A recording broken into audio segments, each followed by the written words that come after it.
Within the world of DC Comics, very few characters are as overpowered, as savage, or as broken as Doomsday, the ancient Kryptonian experiment who actually managed to clear out the Justice League on multiple occasions, defeated Darkseid, and even managed to kill Superman himself.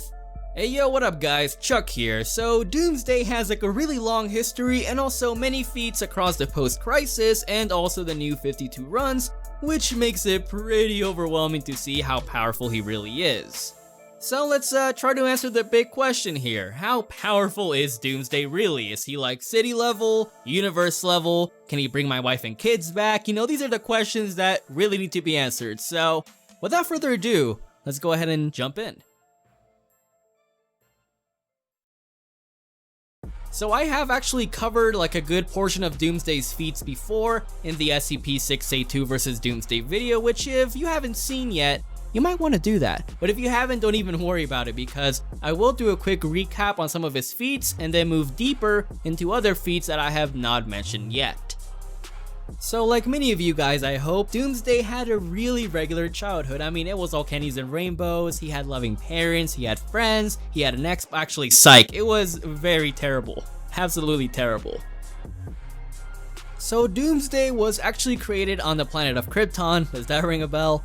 And these scientists wanted to actually make the ultimate life form that would basically adapt to anything it came across and would survive in any environment. So how did they do this? Well, they took baby Doomsday, set it out in the environment, and let it be eaten and killed over and over and over again, which would eventually evolve into the Doomsday that we know of today. Hey, that rhymed. Unfortunately for the scientist, or the baby killers in this case, Doomsday had actually remembered every single time that he died, so he was like, yo, these fools have killed me way too long now, I'm done with it. So he killed them, he jumped in a spaceship, was like, screw this, I'm outie, and proceeded to cause havoc all around the universe. Eventually, Doomsday actually faced off against a being called Radiant, who you can think of as being like DC's Silver Surfer because they have really similar abilities and they even look alike. And Radiant was very powerful because he actually managed to do what an entire squadron of Green Lanterns could not, and that was actually managing to defeat Doomsday. However, the main reason that Radiant won was because of his abilities of energy projection and also intangibility, which Doomsday really had no counter against at that time. And then later on, many years later, these guys actually had a rematch, which it did not go too well for Radiant as he was actually beaten and killed by Doomsday because energy attacks and intangibility would not work on him so well the second time around.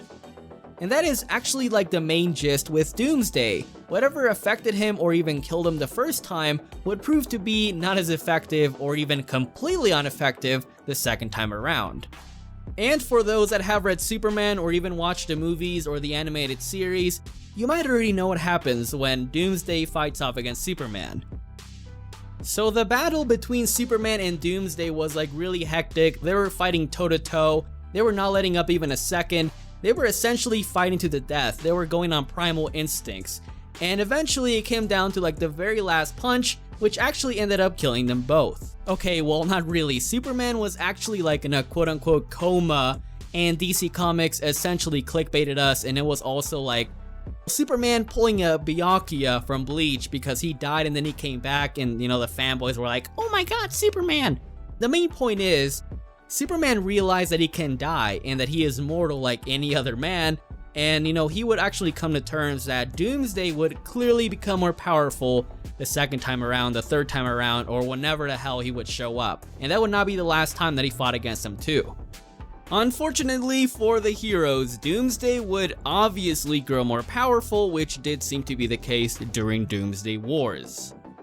During this run, Doomsday actually managed to defeat not only Wonder Woman, but also Martian Manhunter, The Flash, Orion, and even Plastic Man. With a name like that, you're obviously gonna be really powerful. Although Brainiac was in control of Doomsday's body during this time, it doesn't really matter because Doomsday has still slapped the JLA and other characters that have done the same as well. Unlike his previous incarnations, with Doomsday we actually saw him evolve to even higher levels by being able to adapt and even copy powers mid-battle rather than, you know, by dying like we saw with Radiant. And the good thing is that we see many examples of this in the comic books. And a good example of this is when we see Superboy actually use his telekinesis against Doomsday, but Doomsday is simply like, no you, and he like just copies his ability and even amplifies it further.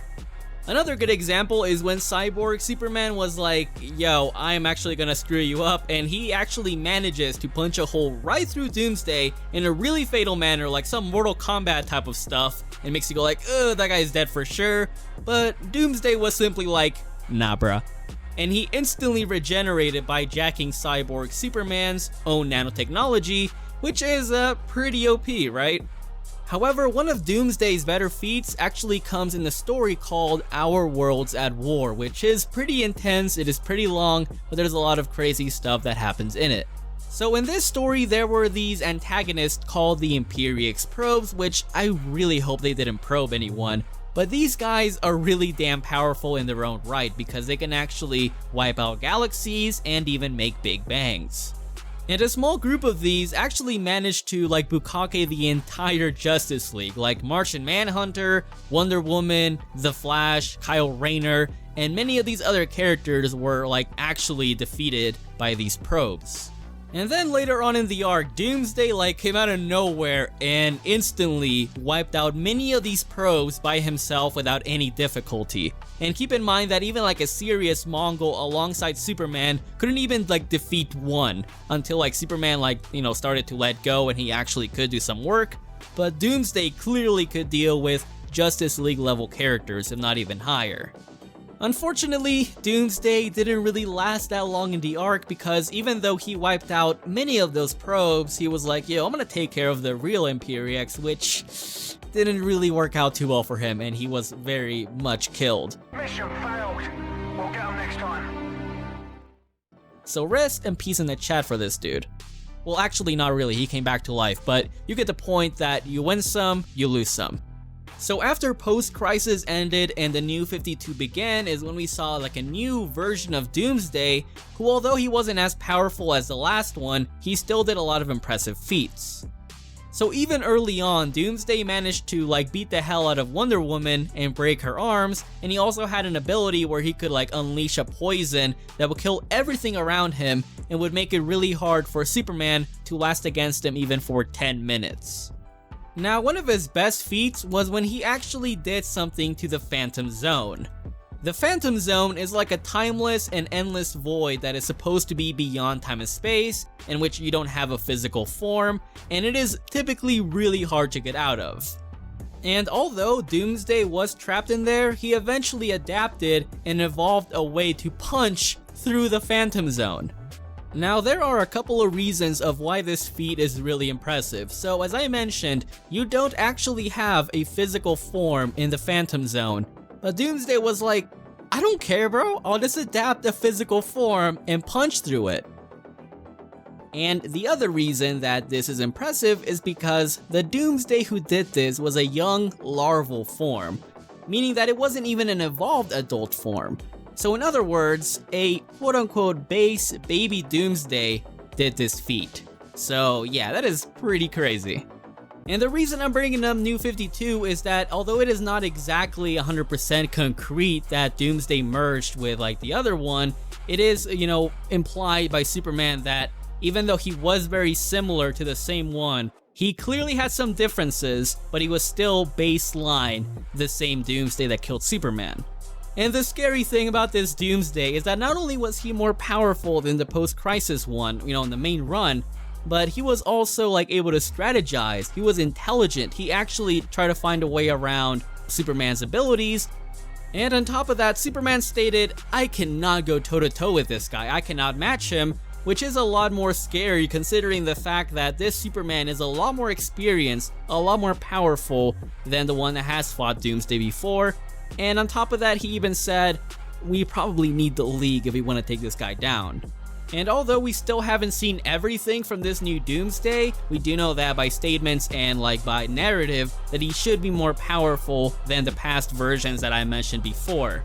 But honestly, it doesn't matter because we are gonna go into the most powerful incarnation of Doomsday, which appears in Hunter Prey. Ah, sweet. This is where the fun begins now. I actually wanted to talk about this for a while, but essentially, Superman and Doomsday quote-unquote killed each other. Doomsday's body was taken to Apocalypse, which has a really interesting nature to it. So if you analyze the DC multiverse map, you'll notice that there is like one main shell that houses like the 52 main universes in DC, and then transcending that is the God Sphere. And in the God Sphere, we have planets like Apocalypse, which, is where Darkseid is basically ruling, and New Genesis, where Highfather and other new gods are at. And to actually get into the God Sphere, you typically need like a boom tube, which actually adjusts like somebody's size and I guess you could say existence to actually enter it. So in the God Sphere, a regular universe is like the size of a bubble, and the planet is like the size of an infinitesimal speck. And it is even more impressive when you realize that a typical DC universe is like 100 trillion light years across, which is far larger than our regular universe. We even get an idea about how big the new gods are when Darkseid attempts to cross over, in which he looks pretty damn big. And another important thing to realize about the God Sphere is that it is actually an outerversal realm. Now, what this means is that the God Sphere is beyond the concepts like time, space, dimensions, death, and virtually anything in between. The new gods are even said to be like living ideas, in that the usual forms that we see them in are nothing more than avatars. This is further confirmed by Batman stating during Final Crisis that the new gods exist on like an archetypal platonic realm. And to put this into simpler terms, a platonic concept can basically be anything, but its essence or its basic blueprint would remain the same across any dimension, or could even transcend dimensions altogether. So for example, death in the 3rd dimension would be the same as death in the 500th dimension, and so on. And although we do see the new gods quote-unquote die from time to time, they simply come back because death cannot take them because they are beyond that concept. And Batman further explains this by saying that the bullet that he would shoot Darkseid with that had Radion was actually like the essence or the platonic concept of the bullet. Basically, its true form across any point in reality is another way I could, basically give it to you guys. Anyways, back to Doomsday. Once he finally arrived to Apocalypse, he started wilding out and killing everyone there because that's like his hobby, right? And then Darkseid saw this and he's like, nah bro, I need to like step in and take care of this dude, which did not go too well for him. Although Darkseid and Doomsday had like a really entertaining battle and they were going toe to toe for a while, Darkseid was eventually getting overwhelmed, in which he had to use the Omega Beams, which can do anything from like erasing someone from existence, teleporting, or even time traveling. And as we know, Doomsday is an absolute like Chad, so he tanked the Omega Beams and was basically like, get that weak shit out of here. And this completely caught Darkseid off guard, which, then got into him getting beaten down like really badly that Superman had to come save him. Now the reason that this feat is really important is because Doomsday possibly, very well might have actually beaten down the true Darkseid. Now the reason I say possibly is because we do know that Grant Morrison and other writers actually imply that we don't see the true Darkseid until Final Crisis. Luckily though, I did get into contact with Dan Jurgens, who is like the creator of Doomsday and also one of the writers for Hunter Prey, and I asked him, hey, so is this Darkseid that Doomsday defeated an avatar or the true form? And he straight up told me, no, it's not an avatar. And although I will do like an in-depth power skill on Darkseid down the line, I will give you guys a couple of feats that he did in the New 52 and also post-Crisis, which doesn't really matter because it comes from the same Darkseid, because the new gods are actually unaffected by retcons and they actually directly observe the whole Crisis go down that rewrote the DC multiverse. So, during Cosmic Odyssey, we actually saw a Darkseid avatar alongside Highfather, Orion, and Dr. Fate actually wipe out an entire universe. So this would mean that even the weakest Darkseid avatars are at least multi-galaxy level. Then during World's End, we actually saw a Darkseid avatar completely mollywop the heroes, and he even managed to get the best of an amped Alan Scott, who is a Green Lantern. And the thing is that Alan Scott had to gather power across the entire infinite multiverse of the multiversal green and even then he still could not take down Darkseid. He even resorted to punching him with like the power of universes, and the Darkseid avatar was like, "Get that weak shit out of here, bro." So yeah, I mean, even the weakest ones are easily way over multiversal. Finally, during Final Crisis, we actually see like a really weak and dying Darkseid who was going to collapse the entire infinite multiverse just by existing, which has infinite dimensions. So his avatars can typically range from being like multi-galaxy to well over high hyperversal levels of power. You can clearly even get some to outerversal, which I will explain down the line, but essentially this gives you an idea about how powerful Darkseid is, and Doomsday still beat the hell out of him. However, if we go by consistency, then Doomsday would easily be in those multi-solar system levels to even galaxy levels because he has obviously bullied the JLA numerous times. So just to name off a couple of feats, we have seen that Superman and the JLA have actually endured attacks from the Voidhound, which could actually wipe out entire star systems. We've also seen Superman manage to like endure enough energy that could have wiped out entire galaxies, or at least a good chunk of one. And another time, Superman managed to actually shake a star system just by simply punching Darkseid really hard. And as I mentioned previously, the Imperiex probes can clearly wipe out galaxies, and even then Doomsday has wiped out several of them with ease. Now for speed, we can actually scale Doomsday from Superman, the Green Lanterns, the Flash, and many other characters that he has clearly like slapped around. So one of Superman's best speed feats was when he and Earth 2 Superman faced off against Superboy Prime, who I will do a video on down the line because he is insane. And no, like I don't mean insane in the power sense, he is literally mentally insane and edgy. Anyways, the two Supermen were like, yeah, this guy's too powerful, we gotta bull rush him. So they went all the way from Earth to Krypton, which is about 27 light years away, going by the comic books. And although we don't have an exact time frame, even if we say like they did it in like 5 minutes, they would still be going at like millions of times the speed of light. And I will put the calculations in the description below if you want to check them out for yourself, but let's move on into why Doomsday is much faster than this. Green Lanterns like Hal Jordan and Guy Gardner have actually been able to reach the edge of the universe within 10 hours. This would mean that they traveled about 100 trillion light years in that time frame because, as I explained, the DC universe is typically much larger than our universe.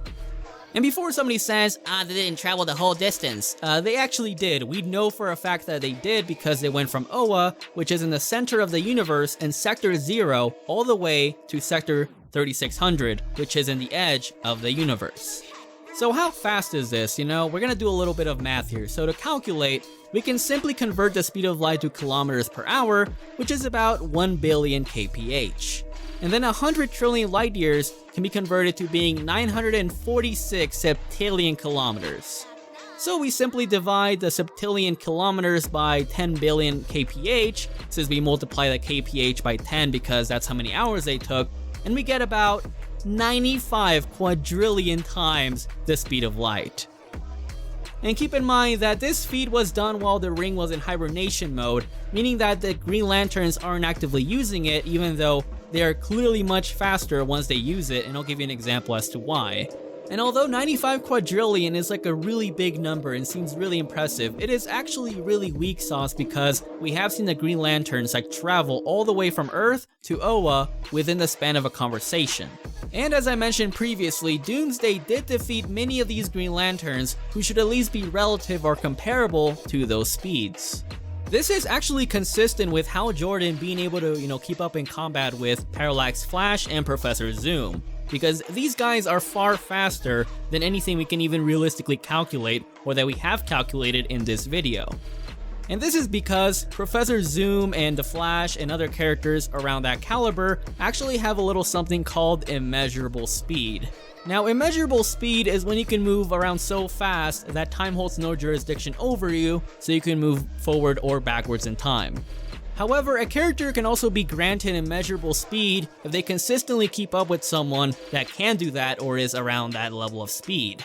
And these characters have clearly been able to do this in combat because during Rebirth in the Flash War, we actually see Wally West and Barry Allen face off against Zoom, and they are clearly time traveling while they're fighting at the same time. So before people say, trample speed, no, these guys can do it mid-combat, and we have seen Superman and other characters keep up with the Flash family as well. In conclusion, if Doomsday has been able to consistently beat the hell out of the Justice League within hundreds of issues of power climbing, then he should easily be multi-solar system level to even galaxy levels going by consistent power scaling. Going by Doomsday being able to bully the hell out of Darkseid in the God Sphere while being amped by the Boom Tube, it would mean that the most powerful incarnation of Doomsday would easily be out reversal. Also, since Doomsday has actually kept up in combat and slapped Martian Manhunter, the Flash, Superman, and the Green Lanterns, then he should easily have combat speed in the quadrillions of times the speed of light to being well over immeasurable to a really good degree. So, there you guys have it. Doomsday is like an absolute killing machine, he's an absolute monster, and he clearly has the feats to back that up. So yeah, I hope that you guys enjoyed this video. I did a lot of research on it, I had a lot of fun doing it, and I will be doing more power skills down the line, you know, SCP, DC, Marvel, Bleach, might do Halo, Mortal Kombat, stuff like that. So please subscribe if you liked the video, and I'll catch you thotties next time. Peace out.